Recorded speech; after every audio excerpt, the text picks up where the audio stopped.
नमस्कार प्यारे मित्रों, आप सभी का हमारे इस यूट्यूब चैनल पर बहुत बहुत स्वागत है।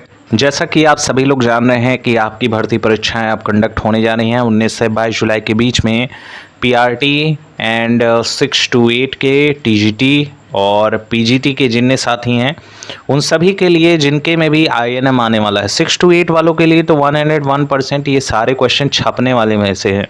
तीनों वर्ष आप देखेंगे, तीनों वर्ष कहें कि तीनों बहाली कहें, तीनों बहाली में लगभग तीसरा वाला तो रद्द हो गया था आपका, लेकिन तीनों बहाली में आप देखेंगे कि इसमें से 1 से 2 नहीं बल्कि 8 के 8 प्रश्न लड़े हैं।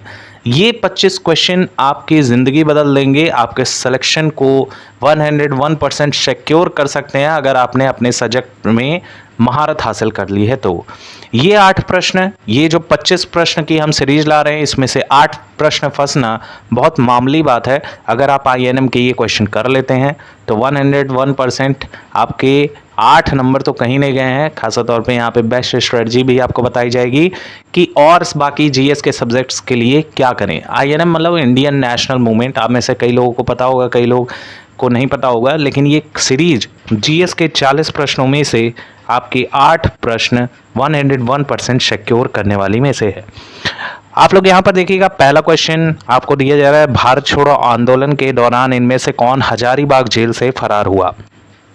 सबसे बड़ी बात, भारत छोड़ो आंदोलन आपका 9 अगस्त 1942 को महात्मा गांधी जी के द्वारा स्टार्ट किया गया था, लेकिन एकमात्र ये ऐसा आंदोलन था जो नेतृत्व विहीन हो गया था। अब इसके पीछे का कारण क्या था कि जैसे ही 9 अगस्त 1942 को ये प्रारंभ हुआ, तुरंत ऑपरेशन जीरो आवर स्टार्ट कर दिया गया और आगा खां पैलेस में नज़रबंद कर दिया गया महात्मा गांधी और उनके साथ कई लोगों को। इसी के साथ ही साथ महात्मा गांधी और उनकी पत्नी जी को, जो कस्तूरबा गांधी थी, उनको यहाँ पर मेन तौर पर बंद किया गया था और कस्तूरबा गांधी जी का यहाँ पर निधन हो गया था। तो इन चीज़ों को आप अपने माइंड में बियर करके चलेंगे तो यहाँ पर सबसे जो बड़ी बात है, ये बिहार स्पेशल है।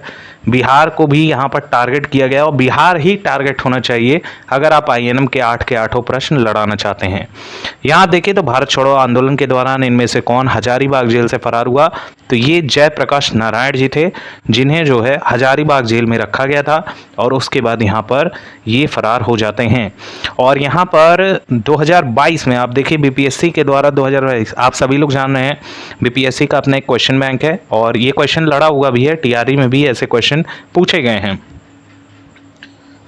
इसी के साथ ही साथ हम जयप्रकाश नारायण जी के एक प्रश्न और करेंगे। जयप्रकाश नारायण दिवस कब मनाया जाता है बीपीएससी के द्वारा? 1999 में ही ना केवल कई सारे सनों में बीपीएससी के द्वारा ये क्वेश्चन रिपीट किया गया है। और जयप्रकाश नारायण जी बहुत ज़्यादा टारगेटेड हैं आईएनएम में, बिहार से बिलोंग करते हैं, इसीलिए सबसे ज़्यादा क्वेश्चन पूछे जाने की जो प्रोबेबिलिटी है वो जयप्रकाश नारायण की है। जैसा कि आप लोग अगर टीआरई 2 का पेपर दिए होंगे तो आज़ाद दस्ता की स्थापना नेपाल में की गई थी, तो ये वाला प्रश्न आपका पूछा गया था कि आज़ाद दस्ता की स्थापना किसने की, तो वो भी जयप्रकाश नारायण जी के द्वारा किया गया था। और जयप्रकाश नारायण दिवस अप्रैल 1946। देखिए क्वेश्चन में जो आंसर है कितने करीब हैं, आपको सिर्फ याद रखना है अप्रैल और 1946। और नेक्स्ट में अगर हम बात करें, All India State People's Conference का गठन कब किया गया, ये क्वेश्चन बहुत ज़्यादा इंपॉर्टेंट है और इसको आप डायरेक्ट याद कीजिएगा। All India State People's Conference की स्थापना 1927 में बिहार में की जाती है। नेक्स्ट अगर हम कहें तो द्वितीय विश्व युद्ध के समय ब्रिटेन के प्रधानमंत्री कौन थे, तो ये थे आपके चर्चिल। और इसको याद करने का सबसे आसान तरीका है, देखिए द्वितीय विश्व युद्ध आपका जब वर्ल्ड वॉर स्टार्ट हुआ था उस समय द्वितीय विश्व युद्ध हाईलाइटेड था, सभी लोग चर्चा कर रहे थे, तो चर्चा से आप याद कर सकते हैं वर्ल्ड वॉर 2 के दौरान विंस्टन चर्चिल यहाँ पे ब्रिटेन के प्रधानमंत्री रहे थे। अगला है नाउ और नेवर, बहुत इंपॉर्टेंट क्वेश्चन है साथियों। यहाँ पर नाउ और नेवर यानी कि आज नहीं तो कभी नहीं, जो आपके बीपीएससी में होने वाला है। अगर आपने 19 जुलाई से लेकर 22 जुलाई में किसी भी दिन आपका पेपर पढ़ रहा है, आप अगर नाउ और नेवर नहीं करते हैं उस दिन, तो आप भूल जाएगा शिक्षक बनने का सपना, क्योंकि काफ़ी ज़्यादा इम्पोर्टेंट ये वाली भर्ती है और आप सभी लोग इसमें चयन पालें, यही हमारे चैनल की आशा है। जितने भी लोग ये आईएनएम का वीडियो कवर कर रहे हैं, हमारी भगवान से यही आशा है कि आप सभी लोग चयन ले लें और ये वीडियो आप लोगों के लिए बहुत ज़्यादा मददगार हो। नाउ और नेवर रहमत अली ने कहा था और नेक्स्ट अगर हम कहें तो डॉक्टर राजेंद्र प्रसाद का तो हर क्वेश्चन आप अपने माइंड में बियर अप करके चलेंगे, क्योंकि राजेंद्र प्रसाद सिवान जिले से संबंधित थे, भारत के प्रथम राष्ट्रपति बने और इनके रिगार्डिंग बहुत सी ऐसे इन्फॉर्मेशन है जो बिहार लोक सेवा आयोग के द्वारा पूछा जाता है। डॉक्टर राजेंद्र प्रसाद को 9 अगस्त 1942 को गिरफ्तार करके कहाँ भेजा गया? तो यही एकमात्र नहीं थे, इनके साथ और भी कई लोग थे, लेकिन गलतीवश क्या होता है, हजारीबाग जेल बहुत ज़्यादा हाईलाइटेड है। जब INM चल रहा था तो हजारीबाग कई लोग कर देते हैं, लेकिन यहाँ पर देखिए 1999 में, 2008 में, 2016 और 2020 यहाँ तक कि TRE में भी ये क्वेश्चन पूछा गया है। इनका जो है बांकीपुर पटना में पड़ता है और इनको जो है गिरफ्तार वहीं किया गया था ड्यूरिंग आपके भारत छोड़ो आंदोलन के दौरान, ऑपरेशन जीरो के तहत इनको किया गया था।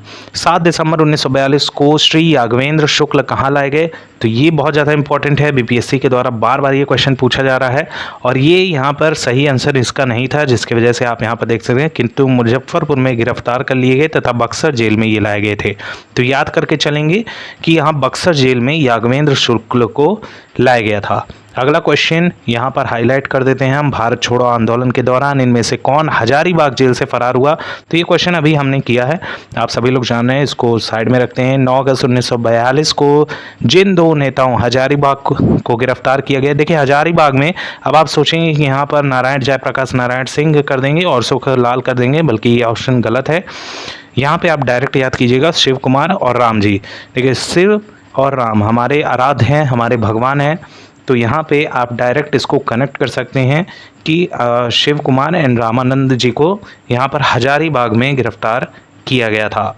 नेक्स्ट क्वेश्चन आप देखिए, महात्मा गांधी तथा उनके सहयोगियों की 1942 में हुई धरपकड़ से बिहार में बहुत दंगे हुए, इनमें रेल सेवा पूर्ण रूप से ठप हो गई, उनमें अधिकतम प्रभावित जिला कौन सा था?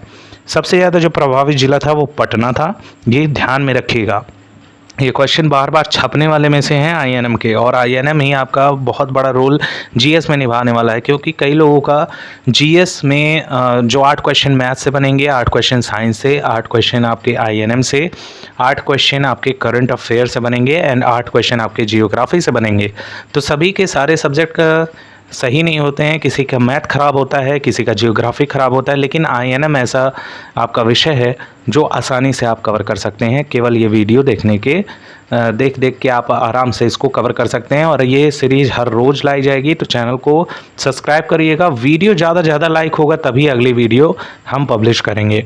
कौन सी घटना सबसे पहले हुई थी? तो सबसे पहले जो घटना हुई थी वो आपकी क्रिप्स मिशन हुई थी, और इसकी जो है व्याख्या भी बहुत ज़्यादा इंपॉर्टेंट है। देखिए क्रिप्स मिशन का गठन हुआ, उसके बाद भारत छोड़ो आंदोलन हुआ, फिर आपके यहाँ पे लॉर्ड वेवेल का आगमन होता है, फिर कैबिनेट मिशन की स्थापना की जाती है, उसके बाद जो भारतीय संविधान है उस पर चर्चा होती है। आप यहाँ पर देखिएगा, इस तरह से यहाँ पर स्ट्रक्चर है, किस दिन कब हुआ। देखिए क्रिप्स मिशन 1942 और भारत छोड़ो आंदोलन दोनों 1942 का है, लेकिन क्रिप्स मिशन मार्च में आया था और भारत छोड़ो आंदोलन का प्रस्ताव अगस्त में रखा गया था। 9 अगस्त 1942 बहुत ज़्यादा इंपॉर्टेंट डेट है, तो डेट को भी याद करिएगा, 9 अगस्त 1942 को। नेक्स्ट, भारतीय राष्ट्रीय सेना INA, यहाँ पे सुभाष चंद्र बोस जी का नाम हाईलाइटेड है।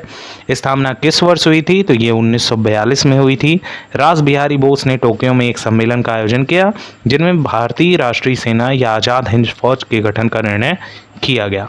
ठीक है, जिन्होंने सिंगापुर के पतन के पश्चात जापानी सेनाओं के समक्ष आत्मसमर्पण कर दिया था। तो INA यहाँ पर भारतीय राष्ट्रीय सेना 1942 का ही सारा कांड हो रहा है। देखिए आप, भारत छोड़ो आंदोलन भी 1942 का था, INA का गठन यहाँ पर भी 1942 का हुआ। फिर आपके जो ये प्रीवियस वाले क्वेश्चन में क्रिप्स मिशन का आगमन भी 1942 में हो, तो ज़्यादा 1942 हाईलाइटेड है, तो इससे भी आप कनेक्ट कर सकते हैं। इनमें से 1945-46 में दिल्ली में हुए INA के मुकदमों के पक्ष में पेश हुए वकील कौन थे? तो ये काफ़ी इम्पोर्टेंट है, भूला भाई देसाई जी हैं, क्योंकि BPSC के ही हैं, बिहार से बिलोंग करते हैं, जिसके वजह से यहाँ पर इनका नाम पूछा जा रहा है बार बार। आज़ाद हिंद सरकार के निर्माण की घोषणा की गई, कब घोषणा की गई? ये बहुत ज़्यादा इंपॉर्टेंट क्वेश्चन है। 21 अक्टूबर 1943 को, इसको दिमाग में रखिएगा, 21 अक्टूबर 1943 को आज़ाद हिंद सरकार की स्थापना होती है, और ये सुभाष चंद्र बोस जी करते हैं। नेक्स्ट क्वेश्चन हम लेके चलते हैं 1943 में आज़ाद हिंद फौज अस्तित्व में आता है सिंगापुर में, क्योंकि सुभाष चंद्र बोस इससे रिलेटेड हैं। तो 1943 का दौर भी सुभाष चंद्र बोस जैसे त्रिपुरी अधिवेशन 39 का, तो कई सारे ऐसे यहाँ पे जो भी नेशनल मूवमेंट ज़्यादातर सुभाष चंद्र बोस पे केंद्रित हो जाते हैं, क्योंकि निश्चित तौर पे ये हिटलर से जाकर सहयोग प्राप्त करने पहुँच गए थे और हिटलर ने सहयोग भी दिया था इनको। तो खासा तौर पे अगर हिटलर आप जान रहे हैं तो इतनी बड़ी बात है। और इन्होंने 1919 या 1920 में पहली जो है उस समय की अगर आईएएस पोस्ट की बात करें तो उस समय आईसीएस होता था, और उस समय उन्होंने रैंक 4 हासिल किया था। आईएनए किसके दिमाग की उपज थी और किसने इसकी स्थापना की, तो आप देख सकते हैं डायरेक्ट आंसर भी डॉक्टर मोहन सिंह यहाँ पे इनकी दिमाग की उपज थी, न कि सुभाष चंद्र बोस की। अब कई लोग गलती कराएंगे एग्जाम में, उन्होंने रिवाइज किया नहीं होगा, वीडियो देखा नहीं होगा और क्या जाएंगे सुभाष चंद्र बोस, तो ऐसा नहीं है, आपका ये ऑप्शन गलत हो जाएगा। मोहन सिंह का, ये कैप्टन मोहन सिंह के दिमाग की उपज थी। फॉरवर्ड ब्लॉक आप सभी लोग जान रहे हैं, अगर आपने आईएनएम थोड़ा भी पढ़ा है, इस पे आंख बंद करके आप मार के आएगा सुभाष चंद्र बोस। यहाँ पे भी आप देख सकते हैं ये क्वेश्चन दोबारा रिपीट किया गया है, बीपीएससी प्री 2022 का क्वेश्चन है। सेम यही क्वेश्चन 5 ऑप्शन के साथ, जो आपके बीपीएससी दोहराएगा 5 ऑप्शन के साथ, सेम यही क्वेश्चन पूछा गया है। सुभाष चंद्र बोस आंख बंद करके आप लगाएंगे। बहुत ज़्यादा इंपॉर्टेंट क्वेश्चन है, इसीलिए हम इसको हाईलाइट कर रहे हैं। सारे प्रश्न बहुत ज़्यादा इंपॉर्टेंट आपके लिए हैं। सुभाष चंद्र बोस के नाम के पहले सम्मान सूचक नेताजी किस देश से जुड़ा? अब देखिए यहाँ पे ऑप्शन सी तो आप देख पा रहे हैं, डायरेक्ट मार देंगे, बीपीएससी 2022 के द्वारा भी पूछा गया है। नेताजी शब्द का यूज़ किसने किया था? आप गेस कीजिएगा। हिटलर के द्वारा नेताजी इनको सम्मान के तौर पे कहा गया था। आप सोचिए उस समय हिटलर के पास ही जाकर सहयोग प्राप्त करते हैं और हिटलर इनको नेताजी की उपाधि देता है। अखिल भारतीय फॉरवर्ड ब्लॉक की स्थापना के लिए सुभाष चंद्र बोस से कौन जुड़े? आईएनए आंदोलन के साथ भी जुड़े हैं। तो यहाँ पर जयप्रकाश नारायण नहीं मानेंगे। अब बीपीएससी का क्वेश्चन है तो आप मार के आ जाइए जयप्रकाश नारायण, जो कि गलत हो जाएगा। ये शीलभद्र आदि हैं, इसमें भी 5 ऑप्शन दिए गए हैं जो कि आपका बीपीएससी पूछ सकता है। तो डेफिनेटली जो 5 आपके हैं उन पर ज़्यादा फोकस आप करेंगे। फर्दर क्वेश्चन पे हम डिस्कस कर लेते हैं। यहाँ पर कैबिनेट मिशन भारत आया, अभी आपको बताया 1942, लेकिन 1942 में कब? तो ये मार्च प्रस्ताव के नाम से भी जाना जाता है।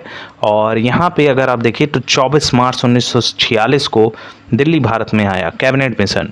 इसके अध्यक्ष लॉर्ड पेंथिक लॉरेंस थे तथा अन्य 2 सदस्य Stafford Cripps and A V Alexander थे। लेकिन यहाँ पर ई ऑप्शन को माना गया है। अब ई ऑप्शन को क्यों माना गया है? क्योंकि ये 42 नहीं है, ये आपका 1946 में आया था। तो आज चारों ऑप्शन देखिए कितना कंफ्यूजिंग बीपीएससी ने किया है। 1942 सब में लिख दिया है। अब कोई लड़का यहाँ तुक्का मारेगा तो यही चारों ऑप्शन में से मारेगा, मार के आ जाएगा मार्च, जो कि गलत है, क्योंकि 24 मार्च 1946 को कैबिनेट मिशन का भारत में आगमन होता है। इसके बाद देखिएगा इनमें से कौन कैबिनेट मिशन के सदस्य नहीं थे। अब देखिए अभी अभी हमने पीछे पढ़ा कि इसमें Pethick Lawrence, Stafford Cripps and Alexander थे, लेकिन वेवल इसमें नहीं था।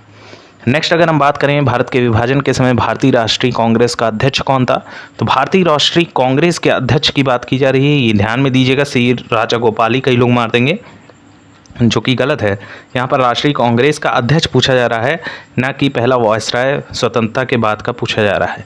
यहाँ पे अगर देखे जाए तो जेबी कृपलानी जी यहाँ पे पहले राष्ट्रीय यहाँ पे विभाजन के समय, जब भारत और पाक विभाजित हो रहा था, उस समय जेबी कृपलानी जी राष्ट्रीय कांग्रेस के अध्यक्ष थे। सन 1947 के भारतीय राष्ट्रीय कांग्रेस के दिल्ली अधिवेशन की अध्यक्षता किसने की? बहुत ज़्यादा इंपॉर्टेंट है क्योंकि ये राजेंद्र प्रसाद से जुड़ा है। तो 1947 का याद रखिएगा, राजेंद्र प्रसाद जी पहले राष्ट्रपति भी घोषित किए गए थे। अमेरिका में फ्री हिंदुस्तान अखबार किसने शुरू किया? बहुत ज़्यादा इंपॉर्टेंट है, ये तारकनाथ दास जी ने किया था, जो कि काफ़ी ज़्यादा इंपॉर्टेंट क्वेश्चन है।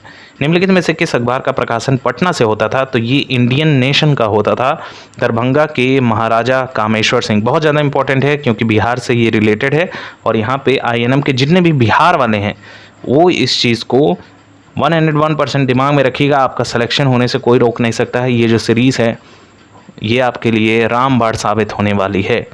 यहाँ पे देखिए इनमें से 1945-46 में दिल्ली में हुए आईएनए के मुकदमे के पक्ष में पेश किया गया था। तो यहाँ पे भूला भाई देसाई है, ये क्वेश्चन रिपीटेड है। और भी देख लेते हैं, अगर 1-2 क्वेश्चन और हो जाए तो आप लोगों का थोड़ा भला हो जाए, और आप लोग हमारे चैनल से जुड़े रहिएगा। ऐसे ही अपडेट हम आपके लिए लाते रहेंगे। ये हजारीबाग का हो गया था, याग्वेन शुक्ल का भी हो गया है, नाउ एंड नेवर भी हमारा हो गया है। और बस इतना ही है। ये वाला क्वेश्चन आप जाते जाते देख लीजिएगा, जयप्रकाश नारायण दिवस कब मनाया जाता है, तो अप्रैल, ये याद रखिएगा। अभी हमने इसको कवर किया है, दोबारा से हम इसको हाईलाइट करते हैं। और मेरे प्यारे साथियों, डू और डाई, इस बार सिलेक्शन लेना ही लेना है। 25 क्वेश्चन की ये वीडियो रामबाण साबित होगी अगर आप इसको 20 दिन लगातार ऐसी ही सीरीज़ को फॉलो कर लेंगे। वीडियो ज़्यादा लाइक करेंगे तभी हम ऐसी वीडियो लाएंगे आपके लिए, मोस्ट इंपॉर्टेंट INM के क्वेश्चन। बाकी दुनिया भर का अगर आप कूड़ा करकट दिमाग में कलेक्ट कर रहे हैं, INM पढ़े जा रहे हैं 8-8 10-10 घंटे की, तो वो ज़्यादा फ्रूटेबल नहीं होगा। अगर आप वास्तव में चाहते हैं तो प्रीवियस ईयर के कुछ क्वेश्चन सॉल्व कर लीजिएगा और ये सीरीज़ आप चेक करते रहिए, डेली अपलोड किया जाएगा। तो वीडियो को लाइक करिएगा एंड अगर वीडियो अच्छी लगी हो, वास्तव में आपके लिए हेल्पफुल रही हो, तो सब्सक्राइब जरूर कीजिएगा, क्योंकि सारी लेटेस्ट अपडेट आपके ज्वाइन तक हमारा चैनल प्रोवाइड करेगा। और आप अपनी राय कमेंट सेक्शन में दे सकते हैं। Thank you so much for watching. आप सभी लोगों का दिन बेहतरीन जाए एंड होप सो ये वीडियो आपकी बहुत ज़्यादा हेल्प